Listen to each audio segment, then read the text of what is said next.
বাংলা দলে এলেন মোহাম্মদ শামি। রঞ্জি ট্রফি, সৈয়দ মুশতাক আলী ট্রফির জন্য সম্ভাব্য 31 জনের ক্রিকেটারের তালিকা ঘোষণা করল সিএবি। শামি ছাড়াও এই তালিকায় রয়েছেন ঋদ্ধিমান সাহা, সুদীপ চট্টোপাধ্যায়, সুদীপ ঘরামি, অনুষ্টুপ মজুমদাররা।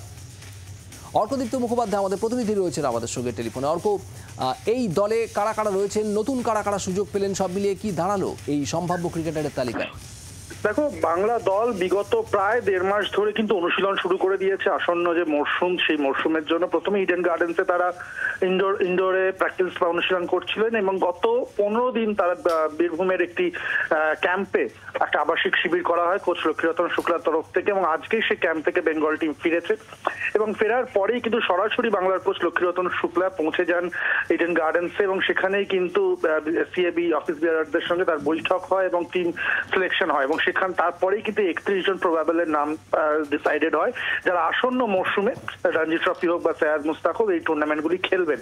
সব থেকে বড় চমক বা সব থেকে বড় খবর, যে খবরটা ইতিমধ্যেই আমরা দেখিয়েছিলাম এবং সেটা আজ শিলমোহর পড়ল, যেটা হচ্ছে মোহাম্মদ শামির বাংলা ক্রিকেট দলে ফের একবার অন্তর্ভুক্তি। তিনি আবারও বাংলার জার্সি পরে বল হাতে মাঠে নামতে চলেছেন। তবে যেটা জানা যাচ্ছে, প্রথম 2 কি 3টে ম্যাচ রঞ্জি ট্রফিতে শামি খেলবেন বেঙ্গলের হয়ে, কারণ 2023 বিশ্বকাপ ফাইনালের পর দীর্ঘদিন কিন্তু মাঠের বাইরে মোহাম্মদ শামি।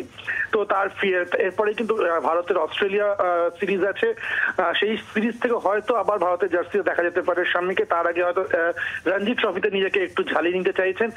এবং অভিষেক পোরেল, তুমি যদি দেখো খুব সিগনিফিকেন্টলি অভিষেক পোরেলের নামের পাশে উইকেট কিপার লেখা আছে, ঋদ্ধিমান সাহার পাশে নেই। তবে যে খবরটা সিএবি চুইয়ে বেরিয়ে আসছে শুভদীপ, সেটা হচ্ছে ঋদ্ধিমান এবার খেলবেন, কিন্তু খেলবেন শুধু ব্যাটসম্যান হিসেবেই, উইকেট রক্ষকের দায়িত্ব পালন করবেন অভিষেক পোরেল। এছাড়া বাকি যে সমস্ত ক্রিকেটাররা নাম বললে বা যা আগের বছর যে টিম ছিল মোটামুটি সেই টিমই রয়েছে খাতায় কলমে। কিন্তু এবার বাংলা ভীষণ শক্তিশালী দল, যদি ফুল টিম খেলতে পারে। অবশ্যই শামি হয়তো সবকটা ম্যাচ খেলবেন না, যেমন বললাম শামি বাদ দিয়েও যে বাকি টিমটা খেলবে, সেটা সেই টিমটা যদি পুরো টিমটা খেলে, বাংলা কিন্তু এবার রঞ্জি চ্যাম্পিয়ন হওয়ার অন্যতম দাবিদার। শুভদীপ। একেবারেই ধন্যবাদ অর্কদীপ্ত।